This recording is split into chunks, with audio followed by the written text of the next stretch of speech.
할렐루야. 여러분 영적인 눈이 열려지기 바랍니다. 영적인 귀가 열리시길 바랍니다. 막 주님 소리가 막 들려야 돼요.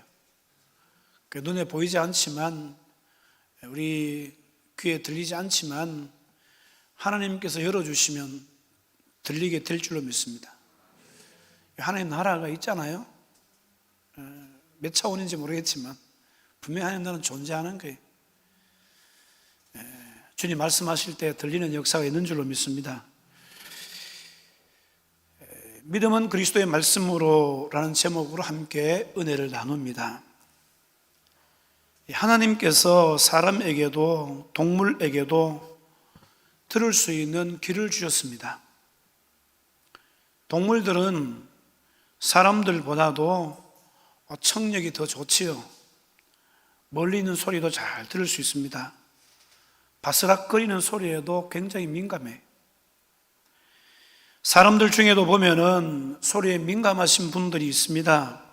그래서 소리 때문에 잠을 잘 이루지 못한다, 그렇게 말씀하시는 분들도 계셔요. 대부분의 사람들은 보면 듣고 싶은 소리만 들으려고 하는 경향이 많습니다.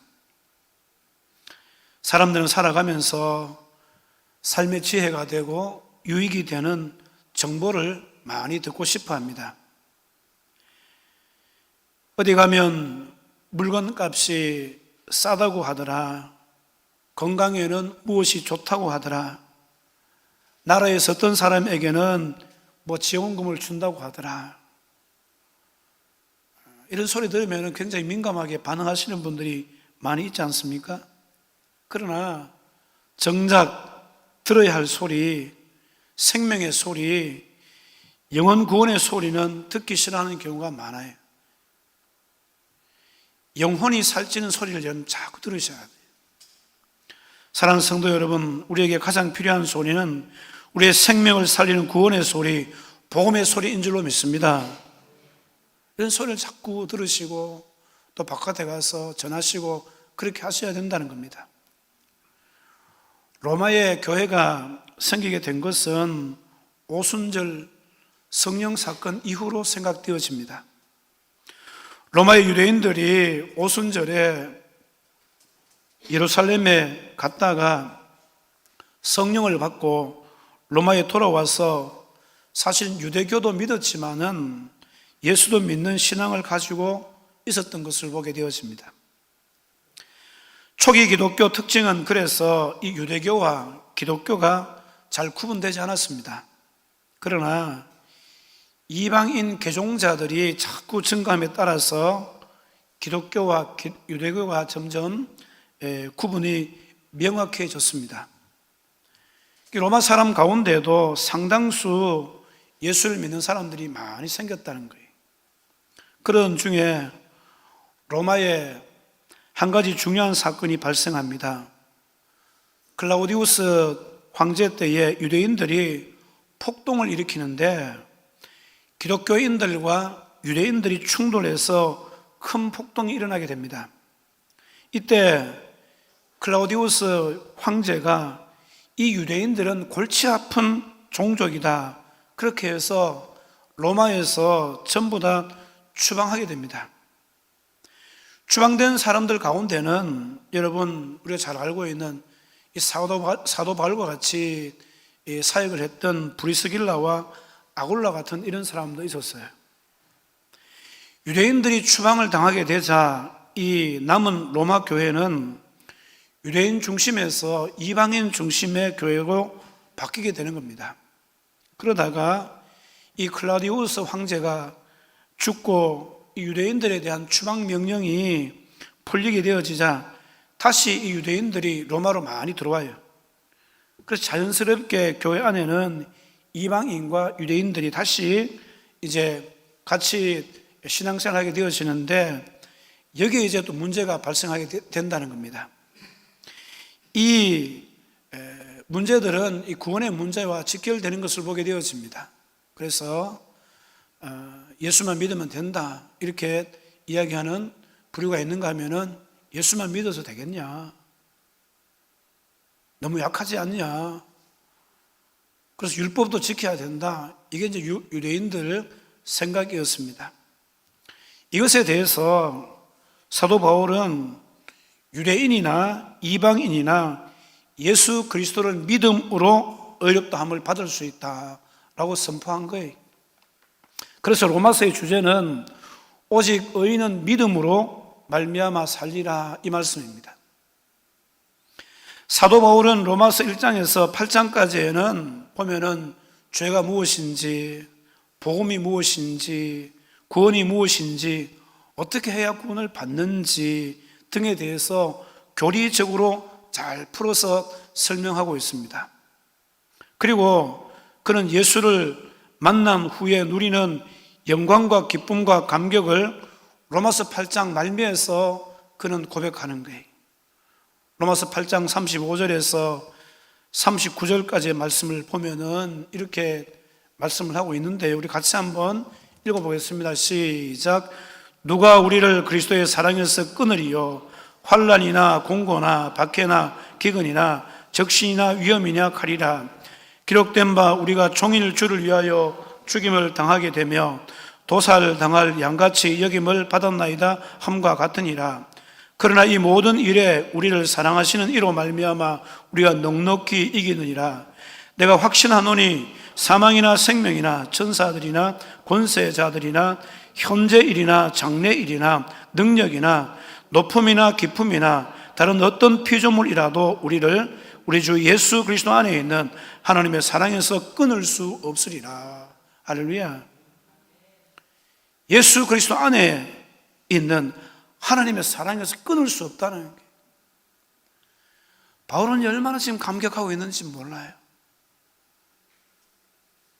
예수 믿어서 구원받은 것만도 감사한데 그 어떤 세력도 예수 안에 있는 하나님의 사랑 안에서 우리를 끊을 수 없다. 절대로 끊을 수 없다. 여러분, 이 세상이 아무리 힘들고 어려워도, 앞으로 대환란이 온다 할지라도 여러분, 하나님 사랑 안에서 우리를 끊을 수 없다는 것을 믿으시기를 주님의 이름으로 축원을 드립니다. 예수 안에만 있으면 돼요. 예수 안에만. 예수 안에만 있으면요, 하나님의 사랑에서 절대로 끊을 수 없다는 게. 나중에 우리 천국 가거든 기쁨으로 인사합시다. 우리 이웃에 다 살아요. 천국 가거든. 이 사도 바울이 로마 성도들에게 하는 이야기가 바로 그런 이야기예요. 이 구원은 절대로 실패하지 않는다. 하나님의 사랑에서 절대로 끊어지지 않는다. 이처럼 복음의 승리, 이 감격에 대해서 이야기하던 이 사도 바울이 동시에 자신에게도 말할 수 없는 고통이 있음을 9장을 열면서 말하고 있습니다. 9장 1절에 이렇게 말합니다. 내가 그리스도 안에서 참말을 하고 거짓말을 아니하노라. 나에게 큰 근심이 있는 것과 마음에 그치지 않는 고통이 있는 것을 내 양심이 성령 안에서 나와 더불어 증언하노니, 이렇게 말씀합니다. 왜 사도 바울은 큰 근심과 이 고통 가운데 있습니까? 그에게 있는 근심은요, 거룩한 근심이고 고통이에요. 자신의 동족이요 권력 친척인 이스라엘 백성들이 복음을 거부하고 그리스도를 거부하는 데서 오는 고통을 말씀하고 있습니다. 그러니까 사도 바울은요, 이 바울의 고통은 먹을 것이 없거나 실패해서 겪는 그런 고통이 아니에요. 병들어서 당하는 고통이 아닙니다. 오직 자신의 동족 고륙 지친이 예수를 거부하고 하나님을 믿지 않는 것에 대한 고통을 말한다는 거예요. 오늘 여러분, 우리에게도 이런 고통이 있어야 될 줄로 믿습니다. 있어야 돼요. 예수 믿지 않는 내 동생, 예수 믿지 않는 내 가정, 내 가족들, 이것 때문에 여러분 진짜 고통스러워요.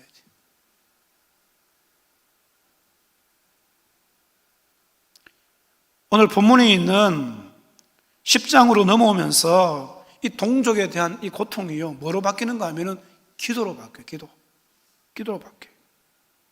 그래서 1장 10절에서 바울은 자신의 마음에 원하는 바와 하나님께 구하는 기도의 제목이 바로 동족 이스라엘들이 구원받는 것이다, 그렇게 말하고 있습니다. 1절에 보면은 형제들아 내 마음에 원하는 바와 하나님께 구하는 바는 이스라엘을 위함이니 곧 그들로 구원을 받게 함이라.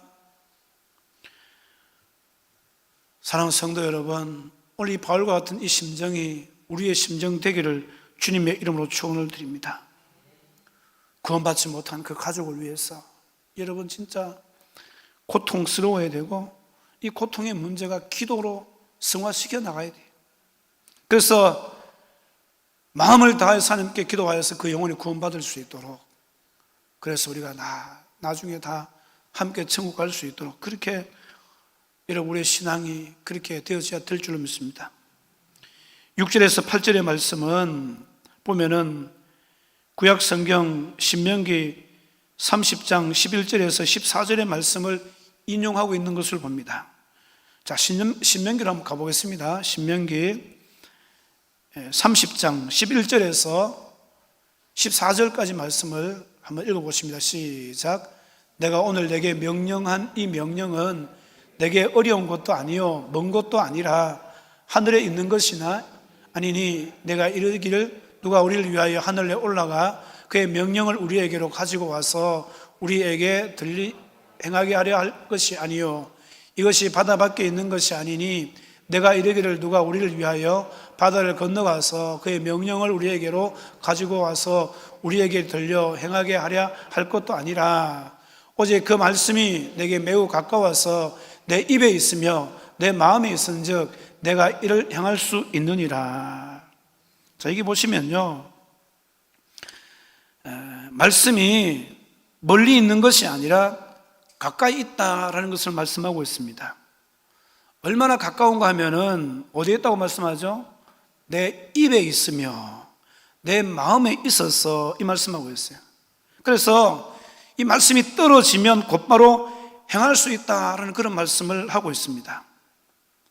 이 바울은 이 신명기의 말씀을 이 명령, 다시 말하는 말씀을 그리스도로 바꿔요. 바다를 무적행으로 바꾸어서 인용합니다. 바울이 이렇게 바꾸어서 하고 싶은 말이 뭐냐면은 말씀으로 계신 그리스도께서 이미 오셨고 구원을 다 이루시고 하늘로 올라가시고 보혜사 성령을 통해서 우리 가운데 계시기 때문에 그리스도가 가까이 있는 것이다. 가까이. 그래서 보통 보면 그런 분들이 많잖아요. 그리스도가 가까이 있는 것이 아니라 멀리 있어서 믿을 수 없다, 이렇게 핑계 대시는 분들이 많잖아요. 그런 사람들의 핑계에 대해서 멀리 계신 게 아니다. 예수님은 가까이 계신다. 가까이 계신다. 그렇기 때문에 멀리 계시다고 핑계대면 안 된다는 거예요. 그리고 8절 말씀을 통해서 바울은 지금 전파하는 믿음의 말씀, 곧 그리스도를 전하는 복음의 말씀을 통해서 그리스도께서 유대인들의 입 앞에 있으며 마음 앞에 있다는 거예요. 그러니 이제 입으로 시인하고 마음으로 믿기만 하면 구원을 받을 수 있다, 그렇게 말씀하고 있습니다. 그리고 나서 9절과 10절 말씀에 이렇게 이야기하죠. 내가 만일 내 입으로 예수를 주로 시인하며 또 하나님께서 그를 죽은 자 가운데서 살리신 것을 내 마음에 믿으면 구원을 받으리라. 사람이 마음으로 믿어 의에 이르고 입으로 시인하여 구원에 이르느니라. 그래, 바울이 전하는 복음, 곧 십자가에 죽으시고 부활하신 예수님이 주인 되심을 입으로 시인하고 마음으로 믿으면 구원을 받는다는 게, 이게 멀리 있지 않다는 거예요. 어디 있다고 말씀하고 있습니까? 입에 있고 마음에 있다는 거예요. 마음에 있다. 그래서 사도 바울은 더 간결하게 위대한 하나님의 말씀을 선포하고 있습니다. 13절 말씀 보면 이렇게 이야기하죠. 누구든지 주의 이름을 부르는 자는 구원을 받으리라. 구원이 어디 있습니까? 입에 있는 거예요. 입에.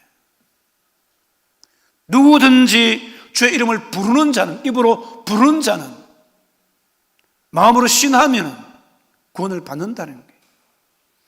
얼마나 놀라운 진리의 말씀인지 모릅니다. 누구든지 입으로 시인하고 마음으로 믿으면 구원을 받는다는 거예요. 자, 그런데요, 구원이 이렇게 쉽고 분명한데 또 간단한데 왜 많은 사람들이 구원의 길로 들어서지 못하느냐? 왜 유대인들은 이 구원의 복음을 믿지 않느냐? 거부하느냐? 왜 유대인들이 여러분 이 구원의 말씀을 거절하고 있습니까? 믿지 못했습니까? 듣지 못했습니까? 14절, 15절 말씀 보면은 사도 바울이 4가지 질문을 하면서 4가지 답변 형식으로 사실 이야기하고 있어요. 믿지 못했어? 듣지 못했어? 전파하는 자가 없었어? 보내심을 받지 못했어? 전파하는 사람이 없는 거냐?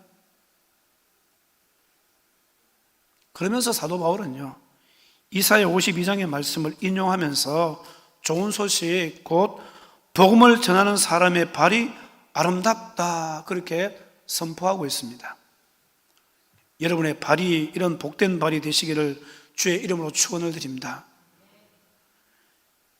여러분의 발이 돌멩이를 찾는 발이 아니라, 신경질 나서 다른 사람의 엉덩이를 찾는 발이 아니라, 죄악을 저지르는 데 달려가는 발이 아니라 기쁜 소식을 전해주는 그런 데 사용되기를 주님의 이름으로 축원을 드립니다.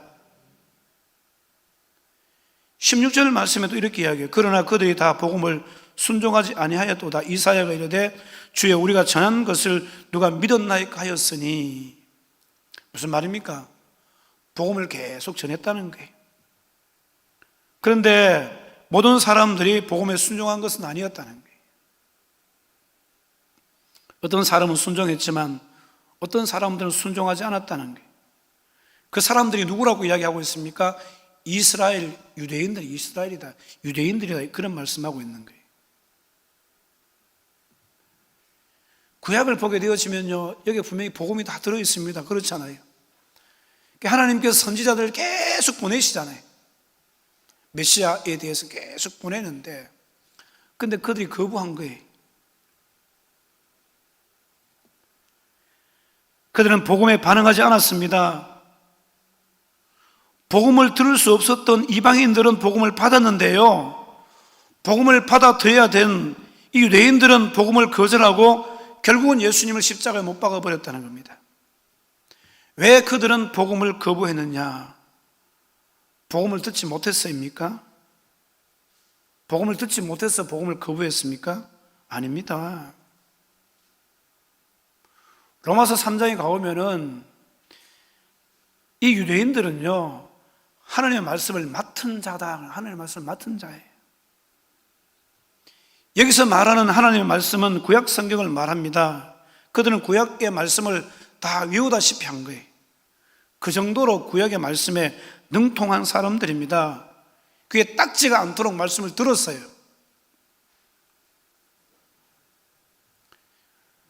누가복음 24장에 가보면은 이 부활하신 예수님께서 엠마오로 가던 두 제자를 만나 주시잖아요.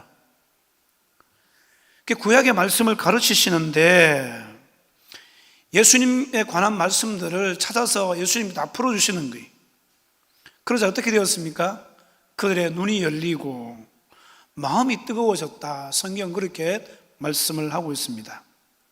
누가복음 24장 32절에 이렇게 말씀합니다. 그들이 서로 말하되, 길에서 우리에게 말씀하시고 우리에게 성경을 풀어주실 때, 이 성경 구약을 말하거든요. 풀어주실 때에 우리 속에서 마음이 뜨겁지 아니하더냐. 위에 27절에 가보면은 이 모세와 모든 선지자의 글로 시작해서 이 모든 성경에 대해서 예수님께서 이제 이 글로바와 그 친구에게 보면은 말씀을 가르쳐 주신 거예요. 예수님에 대해서 일일이 찾아서 다 가르쳐 주셨어요. 그 복음을 듣고 엠마오로 가던 이 두 제자가 눈이 열리고 마음이 뜨거워졌다는 거예요. 사랑하는 성도 여러분, 오늘 우리가 주의 복음의 말씀을 들을 때에 눈이 열리고 마음이 뜨거워지는 역사가 있기를 주님의 이름으로 축원을 드립니다. 그냥 막 예수님 이야기만 해도 내 마음이 막 뜨거워져야 돼. 예수님 이야기만 해도 내 마음이 막 부들부들 떨려야 돼.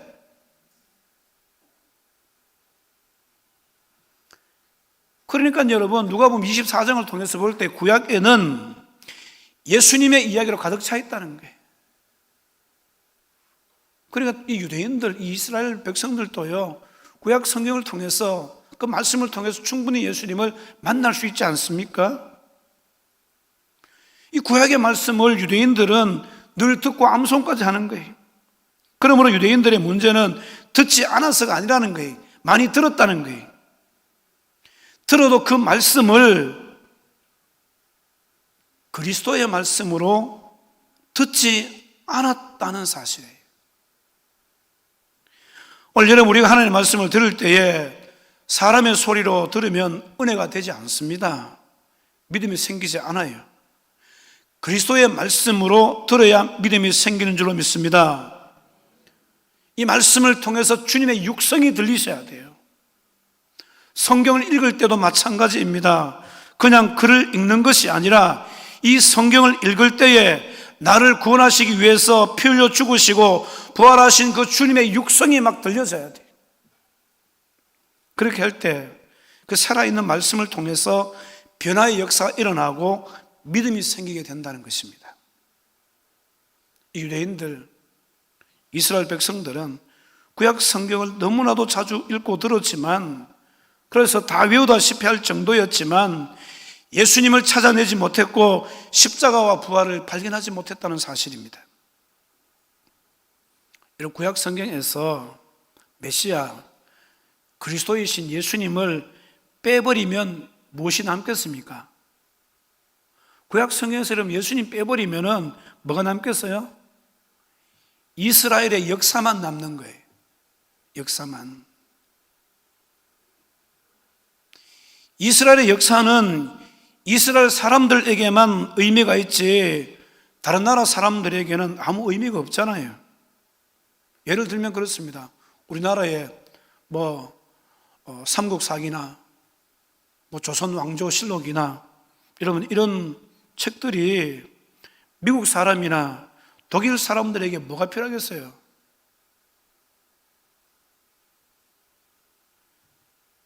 그렇다면 구약 성경을 우리가 읽을 필요가 없다는 거예요. 남의 나라 역사책을 우리가 읽을 이유가 없잖아요. 세계 역사에 대해서 공부하는 사람이라면 몰라도 굳이 구약을 읽을 필요가 있을까? 예수님 빼버린 구약 성경을 읽을 필요가 없다는 거예요. 그러나 여러분, 구약 성경은 이스라엘의 역사만을 기록하는 것이 아니라 그 역사를 타고 오시는 예수님을 기록하고 있습니다. 그 역사를 타고 예수님께서 오셨다는 거예요.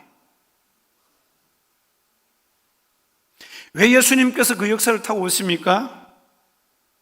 십자가와 부활을 통해서 우리를 만나서 죄와 사망에서 건져주시기 위해서라는 사실입니다.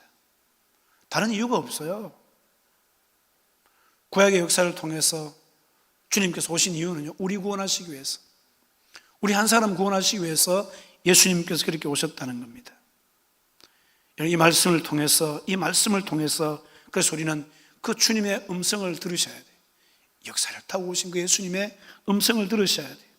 그때 여러분, 우리 속에 믿음이 생겨나는 것입니다. 세상의 많은 소리는 아무리 많이 들어도 믿음 생기지 않습니다.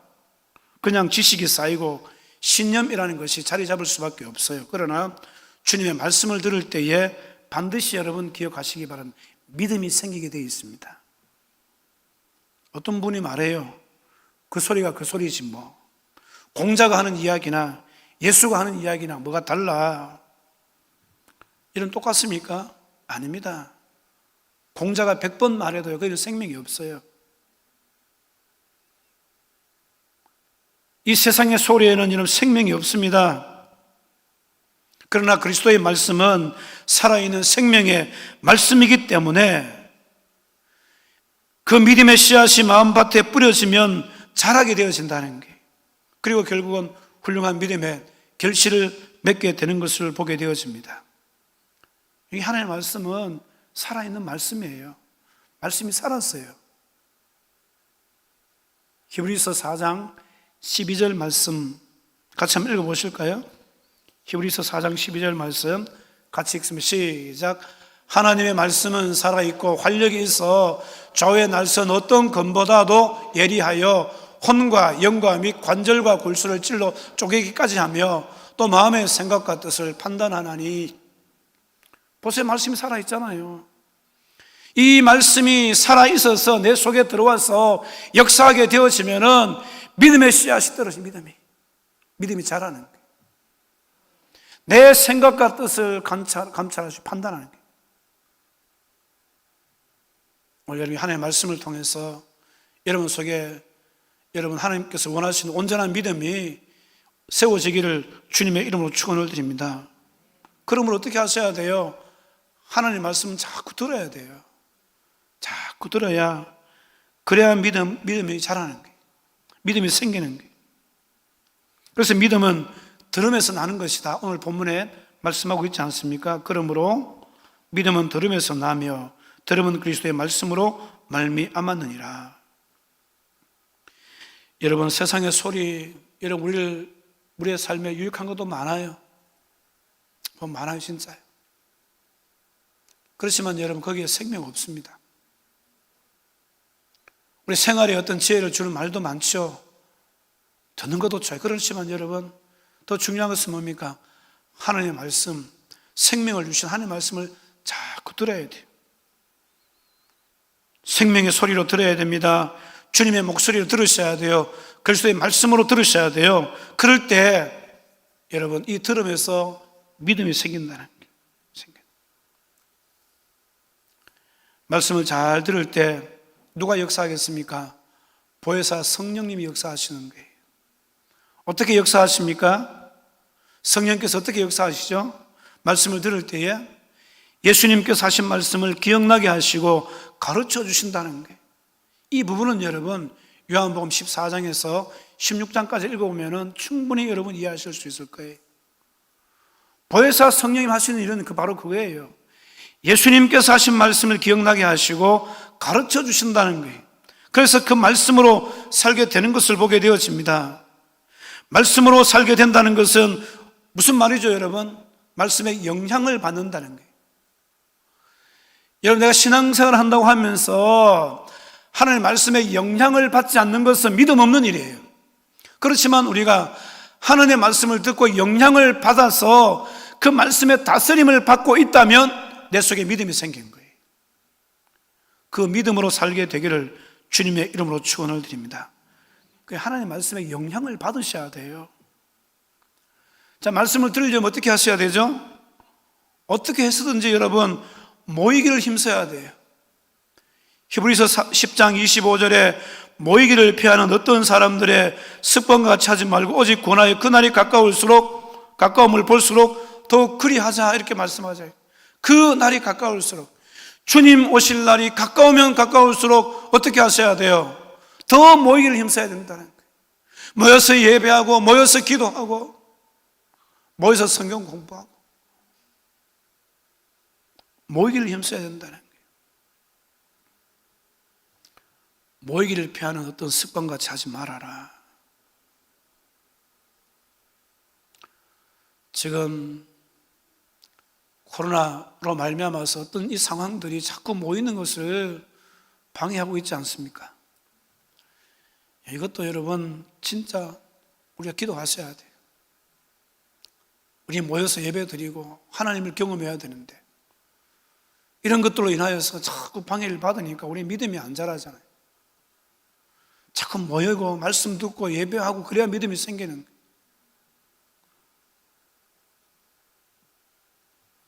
어떻든 여러분 하나님 말씀을 듣기 위해서 모이시고 하나님 말씀을 들을 때 그리스도의 말씀으로 들으시고 주님의 육성으로 들으셔서 여러분 가운데 믿음이 점점 자랄 수 있기를 주님의 이름으로 축원을 드립니다. 계시록 1장 3절 말씀에 이 예언의 말씀을 읽는 자와 듣는 자와 그 가운데 기록한 것을 지키는 자는 복이 있나니 때가 가까움이라, 이렇게 말씀하고 있습니다. 읽는 자와 듣는 자와 그 가운데 기록한 것을 지키는 자들, 오늘 여러분 우리가 어디에 매여서 살아야 될지를 분명하게 말씀하고 있지 않습니까? 무엇이 복인지를 분명히 말씀하고 있지 않습니까?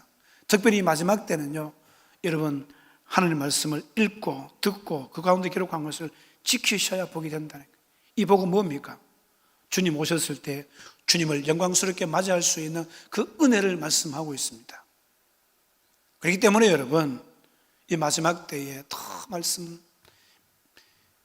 들으시고 이 말씀을 통해서 이런 믿음이 생기시고 이 믿음으로 구원받는 역사가 우리 모든 성도에게 있어야 될 줄로 믿습니다. 말씀을 맺습니다.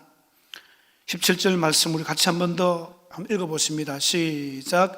그러므로 믿음은 들음에서 나며 들음은 그리스도의 말씀으로 말미암았느니라. 여러분 믿음 생활 하려면 어떻게 하셔야 돼요? 들어야 된다. 듣기 위해서는 잠깐 모이셔야 돼요. 듣기는 듣되 어떻게 들어야 됩니까? 세상의 소리로 듣는 것이 아니라 하나님의 말씀을 그리스도의 말씀으로 들으셔야 된다. 요즘 세상에 들을 게 너무 많잖아요. 노래도 있고 들을 게 너무 많아요. 여러분 거기에 마음 뺏기지 말고 주님 목소리에 우리의 마음을 쏟아야 됩니다. 생명의 말씀에 마음을 쏟으셔야 돼요. 그래야 믿음 생활을 할 수 있다는 거예요. 그래서 이런 믿음 생활 잘 하셔서 진짜 이 마지막 때에 복을 받을 수 있는 그런 성도가 되실 수 있기를 주님의 이름으로 축원을 드립니다. 기도하겠습니다.